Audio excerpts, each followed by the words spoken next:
সারি সারি কবর সেই শহীদদের জন্য একদিন যারা দেশের স্বাধীনতা সার্বভৌমত্ব রক্ষার শপথ নিয়ে সেনাবাহিনীতে যোগ দিয়েছিলেন, কিন্তু নিহত হয়েছেন বিপদগামী কিছু বিডিআর জওয়ানের নির্মমতার নিরস্ত্র অবস্থায়।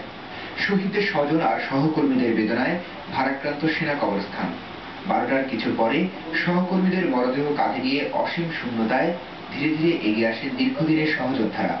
শহীদদের শেষ যাত্রাপথে রাষ্ট্রীয় সালাম। লাল সবুজ জাতীয় পতাকা আর সেনাবাহিনীর পতাকায় আবৃত কফিনে প্রিয় যে মানুষটি ছেড়ে যাচ্ছে সকল বন্ধন।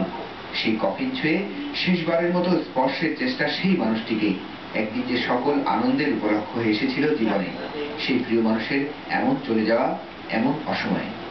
একসঙ্গে শহীদ, মৃত্যুর পর চিরনিদ্রায় শায়িত হওয়ার জন্য অপেক্ষাও একসঙ্গে। স্বজন আর সহকর্মীদের দেখা শেষবারের মতো। সেনাবাহিনীর উচ্চপদস্থ কর্মকর্তা সহ পরিবারের সদস্যরা মরদেহগুলো চিরনিদ্রায় শুয়ে দেন প্রিয় মাটির কোলে। শুধু কান্নাই এখন তাদের অবলম্বন। আপনারা সকলেই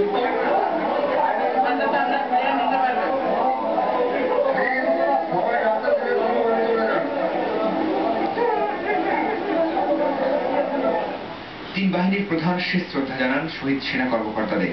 এরপর তোপধ্বনির মাধ্যমে মরণোত্তর রাষ্ট্রীয় সালাম।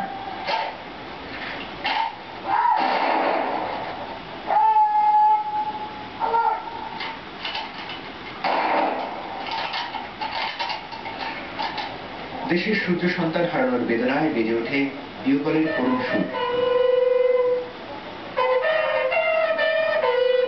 শহীদদের রুহের মাগফিরাত কামনা করে দোয়া করা হয় দেশ ও জাতির শান্তি কামনায়।